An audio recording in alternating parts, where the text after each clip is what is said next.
All right, welcome back.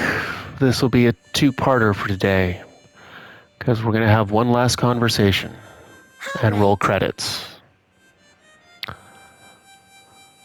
To the tune of Whereabouts of Light and to Enforcer number 13, the Black Fang that we knew and whom we never knew.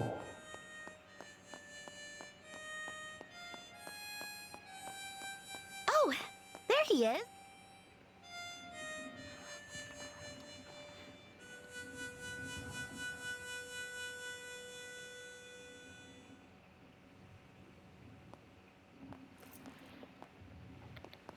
Hey, Estelle. It's a beautiful night. Yeah. You're playing that song again. The Whereabouts of Light. I've lost so much. But this song and this harmonica have always been by my side. So, I thought I'd play it one last time. What? Let me keep my promise to you. I want to tell you everything about me from before we met. Joshua. Okay. I understand. It's a bit of a long story, but is that all right? Of course.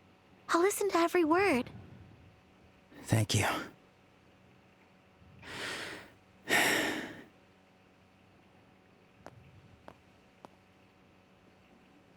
Long ago, in a place far away, there lived a young boy. The boy was clingy and timid, and there was nothing special about him. But because he was surrounded by people who loved him, he was happy. But one day, something happened and broke the little boy's heart. He stopped speaking, stopped eating. He spent his days exclusively playing the harmonica, day in and day out. Despite the encouragement of those around him, the boy continued to grow thinner and weaker. Then one day, a magician appeared before the boy. He said, "I will mend this boy's heart, but a price must be paid." And so the boy was entrusted to the magician. He began piecing the boy's heart back together. However, the magician shaped the boy into what he wanted him to be. And when the boy's heart was finally mended, he had become a killer. For 2 years, the boy killed people every day. He wiped out entire squadrons under the cover of night, slaughtering dozens. He once infiltrated the mansion of a heavily guarded minister from a certain country and slit his throat. Sometimes he used explosives, taking innocents down alongside his targets. In time, the boy became nothing but a monster. Deeply feared by all, he became known as the Black Fang. Then, the magician gave the boy a new target. The hero who once protected the Kingdom of Liberal from the Northern Empire. He was one of only 4 S-rank bracers in the continent. But the target was too strong. Like a kitten challenging a tiger, the boy was soundly defeated. After he failed, the magician's agents appeared before the boy. The target had seen his face, and the boy had to be disposed of. But then, someone else appeared to save the young boy. It was the very bracer he had failed to assassinate. And that young boy was brought to the bracer's home, where he met a young girl.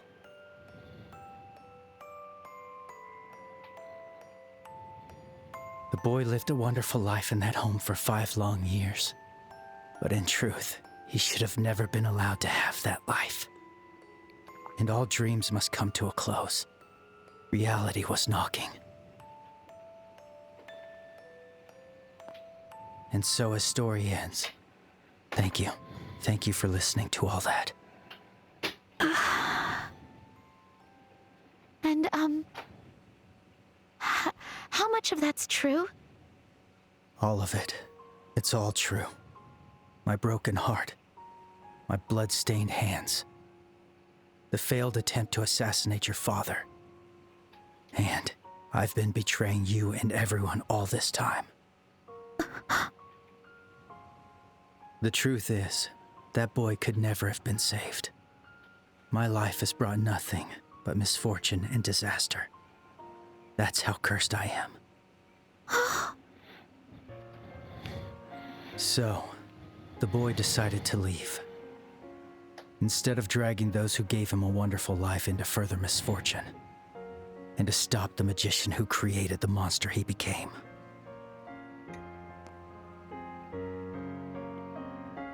Huh? Take this. It's the last remnant of the heart I once had. I don't need it anymore. I want you to have it.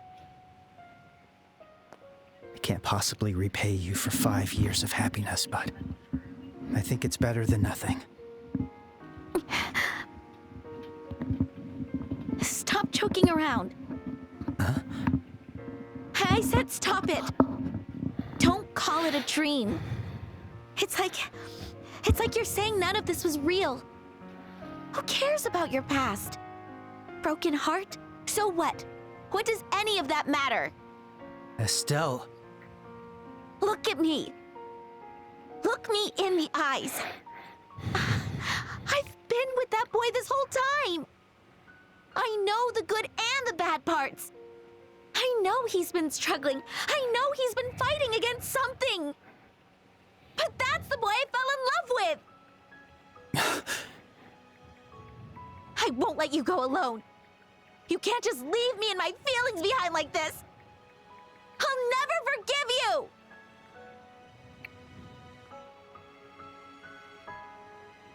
Estelle.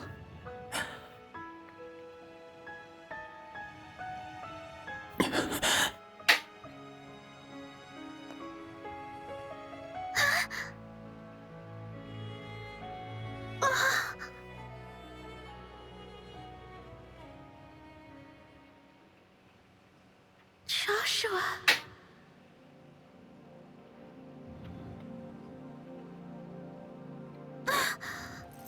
What was that? There's something in my mouth. It's a fast-acting sedative. Don't worry, there aren't any side effects.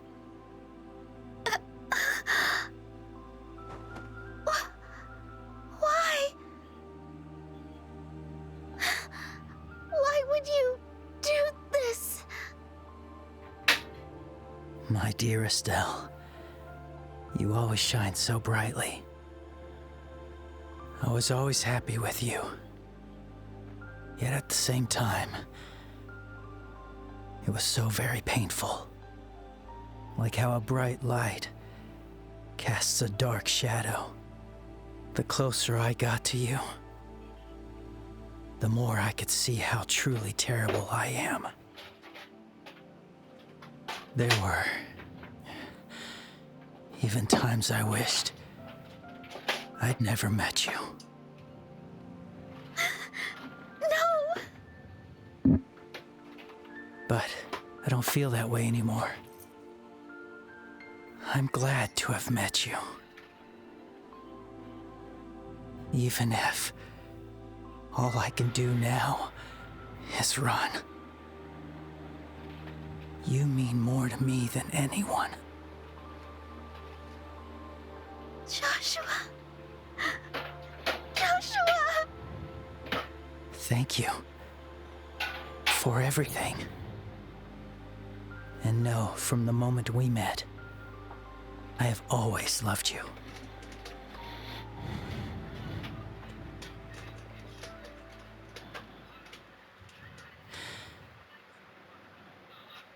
Goodbye, Estelle.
So,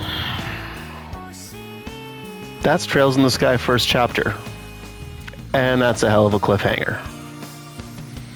Who Joshua is, what his goal was from day one when he's first brought home. Understanding who Estelle is and what she wants, and then drugging her anyway so that he can leave. And leave her behind. Of course, Estelle's not going to put up for it, and second chapter is her going after him and shaking him by the scruff of his neck until he sees reason. But yeah.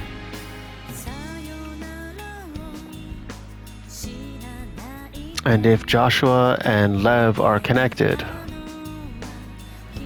and Lev brought up the town of Hamel with regards to the Queen,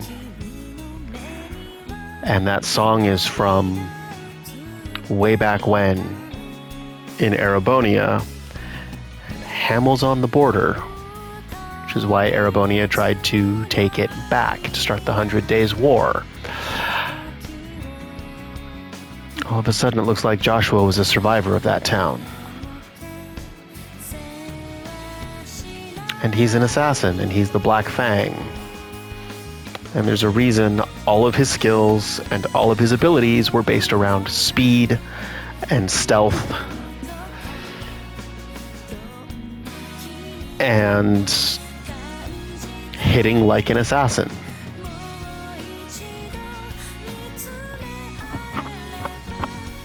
Thankfully, they're releasing second chapter remake before September of 2026, so we'll be back with that when it releases.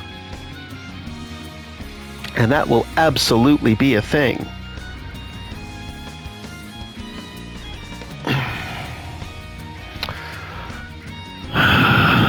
And all the history of Estelle and Joshua in snapshots as she remembers their life and what he means to her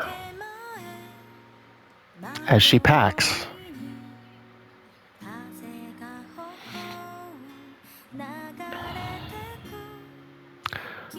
So where do I put this? Is it Game of the Year? No. Is it a really good RPG? Yes. Do I put it better? Where do I put it in relation to other RPGs in the genre? I think it's better than Final Fantasy. Certainly better than Final Fantasy VII as far as it goes. Far better than Final Fantasy X. With the difficulty options, I think it takes more planning and more strategy, which I appreciate.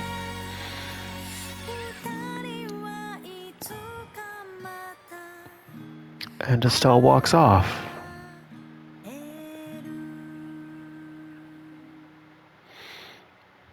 I think the music's good. I don't think it's quite at the heights of Uematsu. I think it's a better story than 16. Final Fantasy 16. It's taken me a while, but I think on the whole, Trails as a series is better than Final Fantasy as a series. And that is clearing it on Nightmare, start to finish. And we'll see if they let you import save data going from first chapter to second chapter. It's happened in a couple games in the past. I would not put this as better than Expedition 33. I don't think I would put it as better than the Mass Effect trilogy. The writing had a couple hiccups. Some of the tropes they use I find a little bit problematic, particularly Olivier and the relationship with Tita and Agate. That just gets weird and uncomfortable and not the greatest. The standout is Joshua and Estelle, and it's centered on them and their relationship and how they grow and change, and how we see certain side characters grow and change. Adele and her husband Saguaro traveling through all the regions to find out that she was actually doing that on business, not just spending money to spend money. The couple that we see start dating the very first time in Roland and watch them go all the way through to Gransel a year later, and how their relationship grows and changes in small bits and pieces and little snapshots. That's why we talk to everybody. Every time. All the time. As much time as it can take. Because there is so much dialogue and so much that just changes and grows as things go. Anyway. Thanks for sticking with it. That's Trails in the Sky first chapter. And we will see you on the next one, whatever that might be. Take care.